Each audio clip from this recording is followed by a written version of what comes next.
There are certain countries who defy their population to consistently produce world-class footballers. Uruguay, with just 3.4 million inhabitants, certainly falls into that category.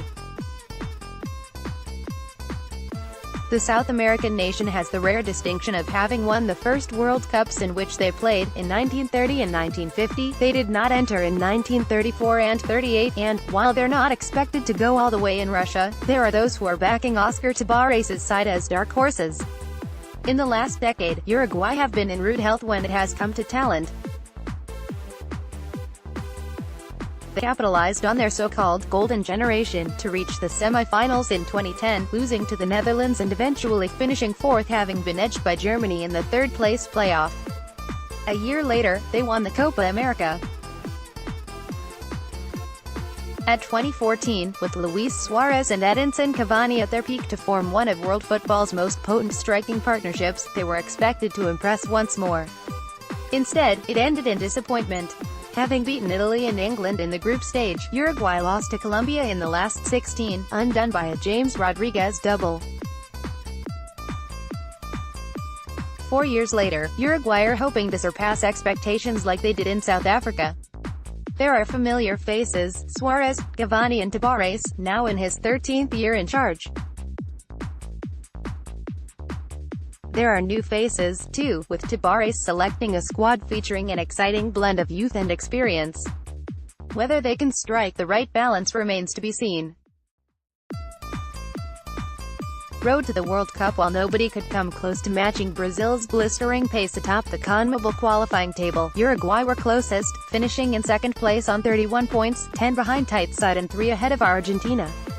There were a number of impressive performances along the way. 3-0 wins over Colombia and Chile stand out, but there were times when Uruguay were made to look distinctly ordinary, like when Brazil came to Estadio Centenario in Montevideo and dismantled them thanks to a Paulino hat-trick.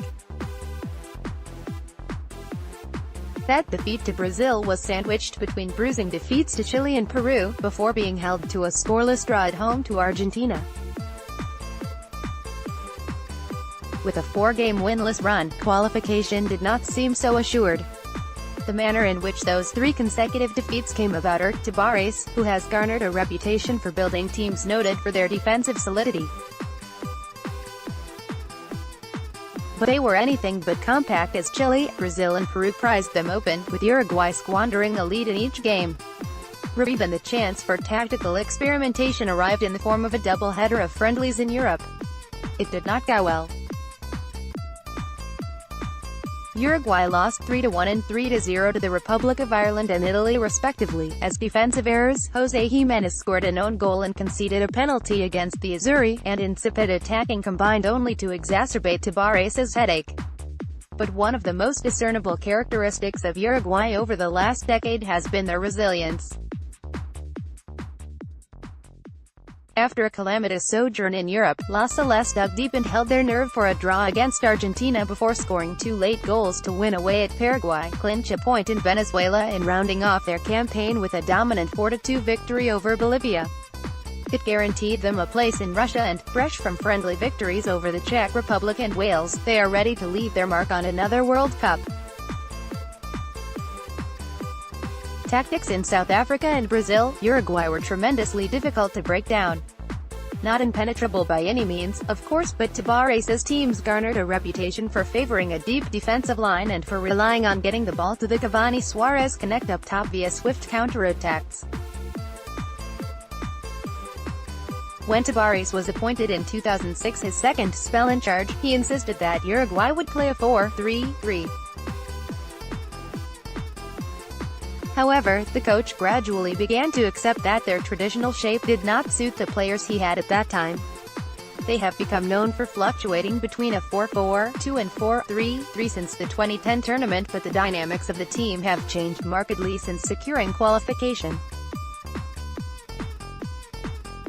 Indeed, the emergence of a new crop of talented youngsters, Matias Vecino, Federico Valverde and Rodrigo Bentancur, triggered a change in approach.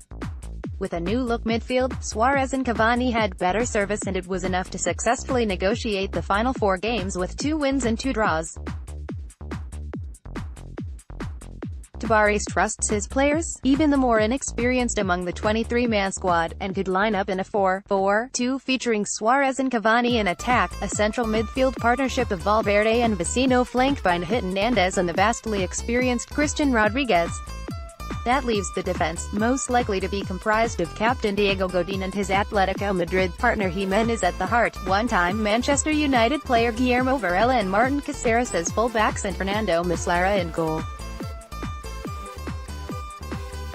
Key stats: Uruguay have traditionally been one of the grittier sides at the World Cup in recent years, so it was surprising to learn that they only averaged 50.94 ball recoveries per 90 in qualifying, ranking them 27th of the qualified teams. However, their reading of the game is a strong suit, having averaged 16.55 interceptions per game. Only 3 nations, Nigeria, Saudi Arabia and Tunisia, can better that. Uruguay also averaged 19.38 tackles per 90, placing them third behind Tunisia and Morocco, so their opponents can expect Tabárez's men to be a physical and organized unit in Russia. Key player: although Cavani struck 10 goals in qualifying, Suarez remains the attacking talisman of this Uruguay side. The 31-year-old Barcelona forward will earn his 100th cap in the final group game, assuming he features in the other 2, and boasts a mightily impressive 50 goals from his 97 appearances so far. Of course, Suarez has a complicated relationship with the World Cup. He starred at the 2010 and 2014 tournaments before exiting both prematurely for a goal-line handball and biting Italy defender Giorgio Chiellini. This time, a little longer in the tooth, unintended, Suarez will be looked upon as an example for the younger members of the squad, and the former Liverpool favourite will be relishing a meeting with current KOP hero Mohamed Salah, with the Egyptian expected to be fit for the opening group game on June 15. Suarez will expect to breach the defenses of Russia and Saudi Arabia, too, so it could be a good opportunity to add to his 5 World Cup goals. Manager at 71 and having coached for 38 years with 16 different posts in Italy, Argentina, Colombia, Spain and his native Uruguay, Tabárez is very much the doyen of the 32 World Cup managers in Russia this summer. He is also the longest-serving. Accepting the job for the second time in 2006, Tabárez transformed Uruguay's fortunes. When he took over, they were in the footballing wilderness, having failed to qualify for the 2006 World Cup. Tabárez didn't panic though. He emphasized the importance of the country's underage teams, and ensured, from the very beginning, that there was a pathway into the senior setup for emerging talents, having been inspired by José Pekerman's similar approach with Argentina in the 90s. Cavani was promoted in 2008, having shown at the 2007 South American Youth Football Championship with 7 goals as Uruguay finished third. Suarez and Caceres were also called up, having impressed at the 2007 U20 World Cup. From there, Tabárez began to build, reshaping the country's football identity before eventually turning them into one of the world's elite. A former primary school teacher, El Maestro, is a deep thinker who seems utterly unmoved by the onset of time. After 4 decades, his enthusiasm for coaching Uruguay's top footballing talents remains undimmed. Seeing an exciting blend of stalwarts and promising prospects, Tabárez hopes his beloved Uruguay can light up the World Cup once more before he steps down. Expectations: although the opening game against a Salah-led Egypt will present a stern examination of Uruguay's credentials, they are fully expected to qualify out of Group A.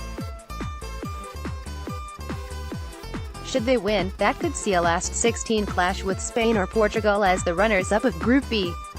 While Uruguay can certainly beat anyone on their day, reaching the quarter-finals will be a difficult proposition.